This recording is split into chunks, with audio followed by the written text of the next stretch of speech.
Hola a todos y todas, esto es Ere Fitness. No sé si os acordaréis de mí, tengo ya hasta los rotuladores secos, yo solía hacer vídeos de YouTube y tal. Bueno, antes de empezar el vídeo, como siempre digo o decía, podéis seguirme en Instagram, Ere Fitness, lo dejaré abajo en la descripción. A veces subo stories, cosas y tal, luego me preguntáis si estoy vivo, pues ahí lo podéis ir viendo si es que os interesa. Y antes de empezar el vídeo también, pues voy a deciros como siempre que os mantengáis naturales, que no consumáis fármacos sin la prescripción y supervisión de un médico y que no rompáis las leyes de vuestro país porque vais a ir a la cárcel e ir a la cárcel no es divertido. Y el tema del vídeo de hoy va a ser el culturismo natural versus no natural.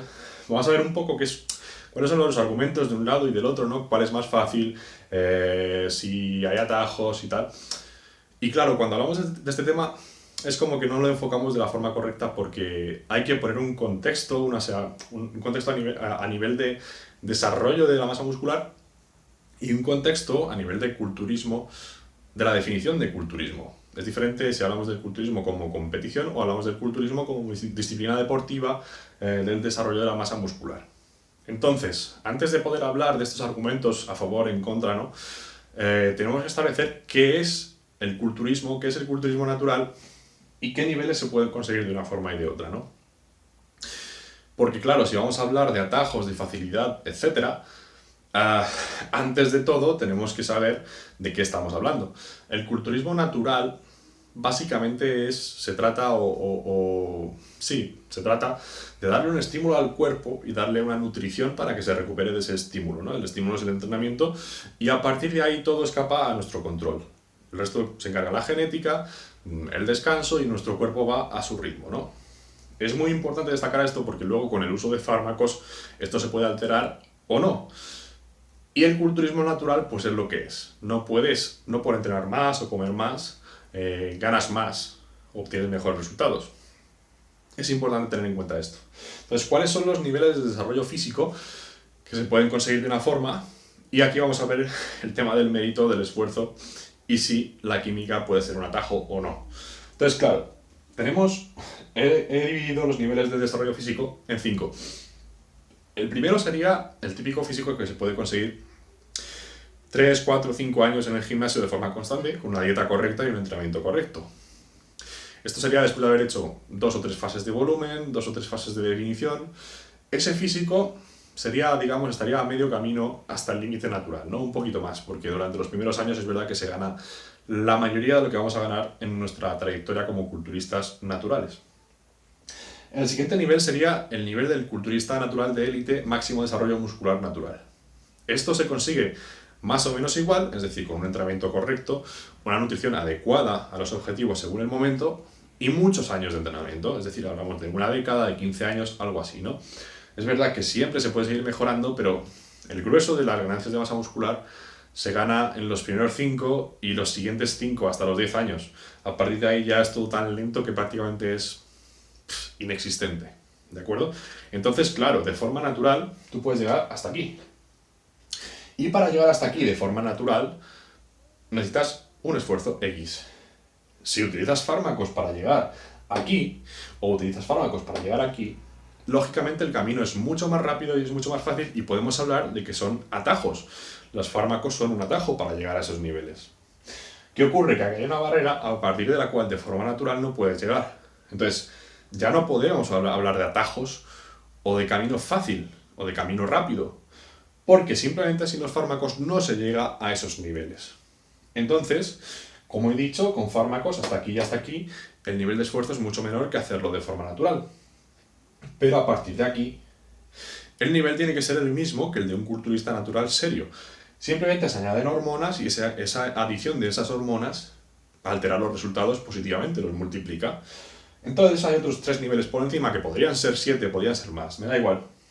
El modelo fitness de Instagram, así famoso, competidor de Men's Physique, ese tipo de cosas, ¿no? Un desarrollo ya más grande por encima del límite natural. Después estaría el típico competidor de Classic Physique, culturistas más pequeños, incluso culturistas de nivel regional o nacional. Y luego tendríamos el nivel de culturista pro. Entonces, ¿qué nivel de esfuerzo hace falta a partir de aquí? Suponiendo que el culturista natural se esfuerce mucho. Pues para llegar al siguiente nivel, básicamente no hay que cambiar nada a nivel de dieta o entrenamiento. Haciendo lo mismo y añadiendo suplementación hormonal, ¡pum!, podemos pegar el salto. El siguiente salto también lo podemos hacer de la misma manera, alterando, aumentando la dosis, aumentando los compuestos, sinergia de compuestos, etcétera, ¿no? Sin haber alterado la inversión de esfuerzo, podemos obtener los mismos resultados que un natural simplemente aumentando el protocolo hormonal. Pero al último nivel, al nivel pro, ya es otro mundo diferente. Está la cantidad de fármacos que se utilizan aquí, o que se pueden utilizar, a nivel de, ya no de los típicos fármacos anabólicos androgénicos, sino de hormonas peptídicas, tipo insulina, hormona de crecimiento, que es el siguiente nivel, que las cosas se complican mucho más. Puedes entrenar más, puedes comer más, y los resultados aumentan. Como decía, en el culturismo natural tú tienes lo que tienes. Tú haces una inversión de esfuerzo en entrenamiento, una inversión en nutrición y ya está, el cuerpo hace lo que tenga que hacer. Pero aquí ya estamos saltándonos un poco esas reglas y cambian los requisitos y cambia lo que puedes invertir. Lógicamente dentro de genéticas normales, hay freaks de la genética, hay superdotados genéticos que pueden llegar aquí haciendo chorradas, ¿no? Pero en general nadie llega hasta aquí por casualidad o a base solamente de usar hormonas. Hasta aquí hace falta tener una implicación muy seria. Y para llegar aquí y aquí, también hace falta vivir el culturismo de forma seria, no es solamente pincharse, es un conjunto de factores. ¿De acuerdo? Entonces, ahora que hemos hablado de cuáles son los niveles, de en qué casos es un atajo y en qué casos simplemente es un requisito para llegar, vamos a hablar de cuáles son los argumentos que se utilizan desde un lado, desde el otro, en contra y a favor o para defenderse y tal, ¿no? Como hemos dicho, facilidad y esfuerzo depende mucho del contexto y de los objetivos de la persona. Si es un atajo o no, también depende de para qué se utilicen. Si te vas a mover en los escalones bajos, la mayoría de usuarios de fármacos se mueven aquí, están en estos niveles. No están aquí, ni aquí, ni aquí, porque eso requiere una inversión de esfuerzo mayor. Entonces, la mayoría de usuarios a nivel de gimnasio están por aquí, y tú no lo sabrías siquiera, tú no te darías cuenta. Así que es importante. Después, ¿es magia, como se dice? Pues bueno, depende. Yo ya hice un vídeo contando mi experiencia con esta otra parte del culturismo, ¿no? Con el lado oscuro del culturismo. Y es verdad que, como estaba diciendo, a igualdad de... Si haces las cosas igual, es un multiplicador de lo que estás haciendo y los resultados son mayores. Si haces las cosas mejor, es un multiplicador. Si haces las cosas peores, amortigua las cosas, ¿no? Se pueden hacer las cosas a nivel de dieta y entrenamiento de forma más flexible, o peor directamente, y se mejora más. Entonces, magia, pues bueno, cuando empiezas a utilizar, pues pegas un subidón y luego en una misma dosis y un mismo compuesto, pues vas bajando y el ritmo al final termina siendo tan lento como si fueras natural. Por encima, pero sigue siendo un ritmo de progreso lento. El proceso de añadir masa muscular es un proceso lento. Por eso cuando empezamos, de pronto hacemos un ciclo, explotas. ¿Por qué? Hay una serie de cambios a nivel de retención de agua subcutánea, depende del compuesto que te hace parecer más grande, retención de agua intramuscular, aumento del glucógeno, todo ese tipo de cosas aumentan visualmente mucho más de lo que realmente está ocurriendo a nivel de tejido muscular, de fibras musculares. El proceso de ganancia de fibras musculares es más lento, por eso una vez pasado el subidón ese de retención de líquido a todos los niveles, las ganancias de masa muscular son lentas visualmente porque realmente crear tejido muscular con o sin química es un proceso lento. Entonces, claro, pasamos al primer nivel y de ser naturales al primer nivel de mejorados, coño, dices, joder, es magia las primeras semanas. Pero luego no, luego tienes que entrenar y comer bien si quieres llegar a un nivel alto. Si tú quieres hacer las cosas mal y usar fármacos y compensar una cosa con la otra, puedes tener un buen desarrollo físico, puedes llegar aquí, al límite natural, puedes incluso superarlo si abusas. Pero para llegar a la excelencia no vale con eso, no es solo inyectarse. Entonces, luego pasamos al nivel extra, ¿no? Que ya son los insulina, hormona de crecimiento, esto es la llave para el superculturista pesado que conocemos ahora del mundo moderno, ¿no? ¿Es magia? Pues bueno, hay que seguir entrenando y hay que seguir comiendo. Y si quieres ser un culturista excelente, tienes que hacer las cosas de forma excelente. Si quieres ser un vago o tienes muy buena genética, pues bueno, puedes pincharte, puedes hacer las cosas así. Nunca llegarás a tu máximo desarrollo, pero es posible que tengas un buen físico, un físico muy por encima de lo que se podría conseguir de forma natural. Desde el otro lado, desde el lado del culturismo mejorado, culturismo no natural, se tiende a menospreciar la importancia o la influencia de los fármacos. Se dice que es una pequeña ayudita, que solo son recuperadores, que tienes que entrenar muy duro, tal cual. Pues, a ver, esto es verdad, pero para tener la excelencia es cierto. Pero hemos visto, lo vemos en la vida real, lo vemos en estudios. En estudios se ha visto que utilizar dosis suprafisiológicas de ciertas hormonas como la testosterona aumenta la masa muscular sin entrenar, o al menos la masa magra. Retienes líquido intramuscular, extracelular, lo que sea, te pones más grande visualmente, aunque a nivel de tejido no sea tan grande sin entrenar, pero da igual. El culturismo es muy visual, y si tú te aumentas tus niveles de glucógeno muscular al 200%, vas a parecer enorme, ¿de acuerdo? Entonces, durante la adolescencia también lo vemos. En la adolescencia se produce ese aumento de la testosterona natural y los hombres especialmente, las mujeres también tienen otros cambios, pero los hombres aumentamos nuestra masa muscular, masa ósea, sin hacer nada diferente de lo que estábamos haciendo, sin comer diferente, sin nada. Entonces, no vamos a menospreciar el nivel o la potencia de estas hormonas anabólicas, y mucho menos a dosis suprafisiológicas o muy suprafisiológicas, ¿de acuerdo? Muy por encima de lo que se produce fisiológicamente de forma normal. Y otra cosa que se comenta, como decía, ¿no? Pues es una ayudita, es un recuperador, tal. Vamos a ver.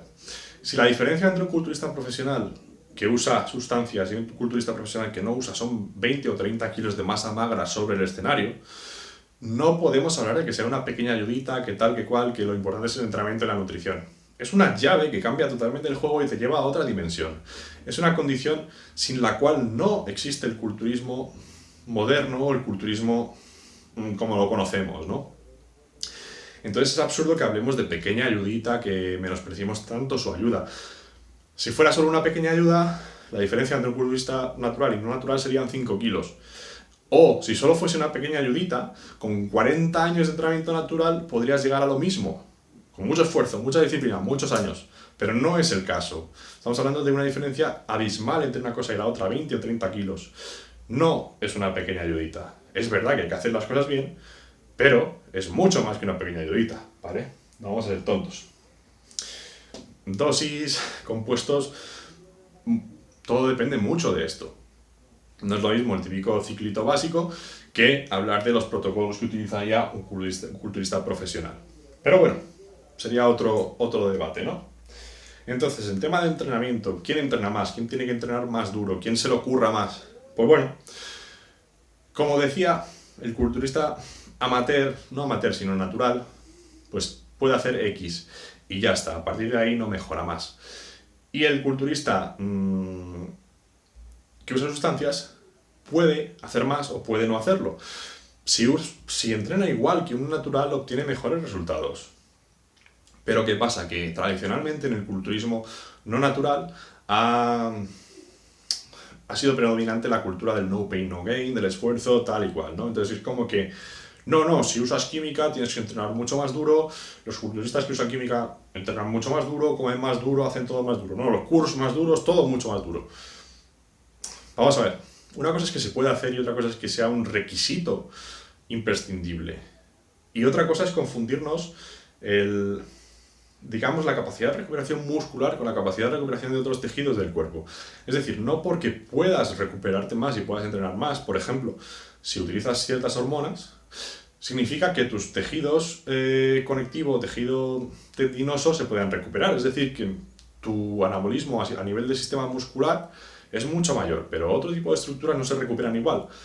Entonces, claro, tú puedes entrenar durísimo, puedes hacer que el culturismo sea lo más duro que seas capaz de aguantar. Pero eso no significa ni que sea lo ideal, ni que sea lo necesario. Y es más, puede ser contraproducente y puede que acabes lesionándote por culpa de hacer las cosas de esta manera. Bueno, ya hemos visto que no necesariamente por utilizar tienes que entrenar más duro. Como decía, es más una cuestión cultural tradicional de este tipo de culturismo que una necesidad real. Si vamos a la ciencia o lo más científico posible, ¿no? En este caso el powerlifting suele ser más científico que el culturismo. Hay un preparador americano, Chad Wesley Smith, es muy famoso, lleva a muchos powerlifters de élite naturales y no naturales. Él, a la hora de prescribir el volumen de trabajo para sus atletas, no hace una gran distinción entre los atletas naturales y no naturales. Digamos que a lo mejor el volumen máximo entre uno y otro, aparte de que hay niveles de uso de sustancias, claro, no es lo mismo una cosa básica que un abuso de varias sustancias, combinación de fármacos.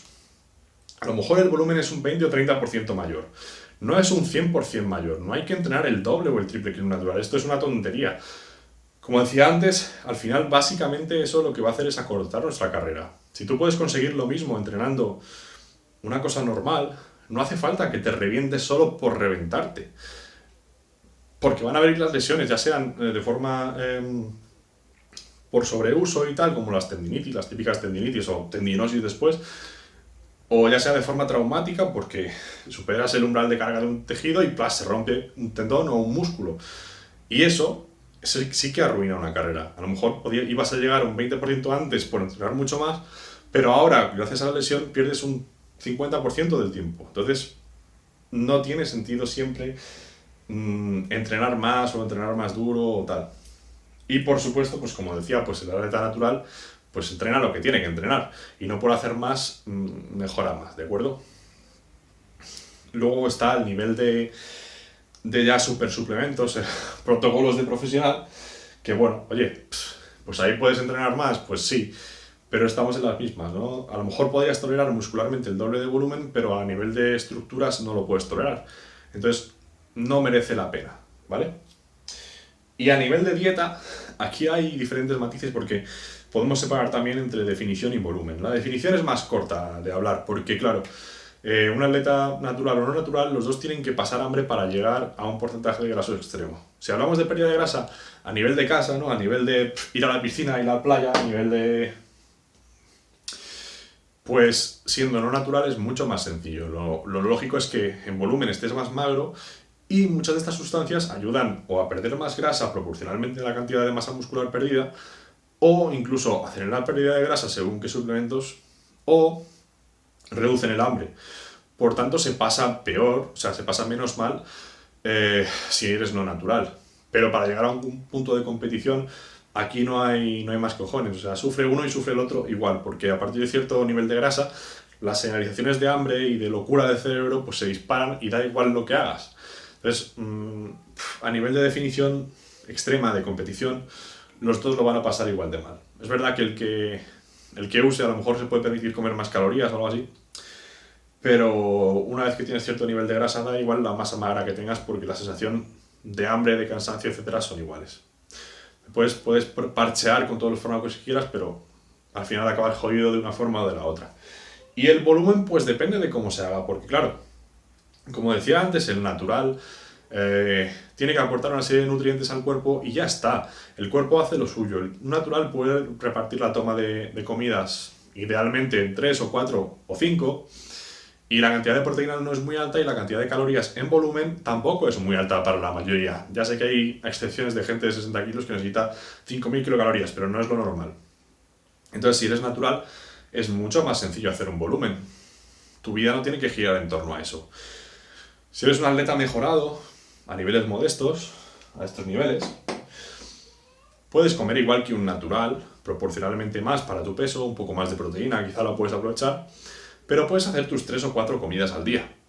Pero si hablamos de un culturista profesional, donde entran ya los factores de hormona de crecimiento y sobre todo de insulina, aquí entra en juego el timing de nutrientes, el tiempo, el momento del día en el que comes las cosas.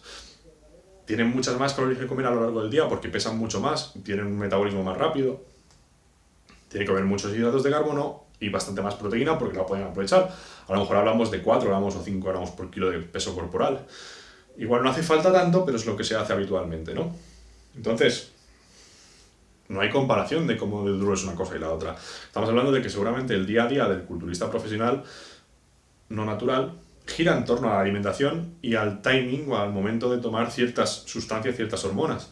Entonces, todo su día gira en torno a eso, es muchísimo más duro.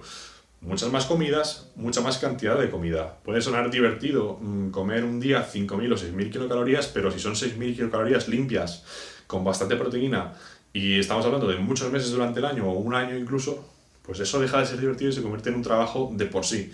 Nadie, o a nadie le gusta, o nadie lo pasa bien comiendo tanto, sin hambre, durante un año. Entonces, a nivel de dieta, seguramente a nivel de definición, si la definición es pequeña es mucho más fácil. Si la definición es de competición, los dos están jodidos y a nivel de la fase de volumen, de superávit calórico, pues seguramente el culturista no natural pues lo tenga mucho más complicado, ¿no? Entonces, básicamente este es el resumen del tema este, de los argumentos de qué es más fácil y tal. Cada parte tiene su lado bueno y su lado malo, y todo depende del nivel al que queramos llegar y del nivel del que estemos hablando, ¿no? La siguiente parte será sobre mi experiencia y sobre pros y contras de uno y de otro. Lógicamente, aparte del tema de la salud, pues hay otro tipo de pros y contras de los que se puede hablar, y como digo, ya aportaré mi opinión y mi experiencia respecto a esto. Entonces, creo que básicamente esto es todo y nos vemos en el próximo vídeo. Saludos. ¡Pum!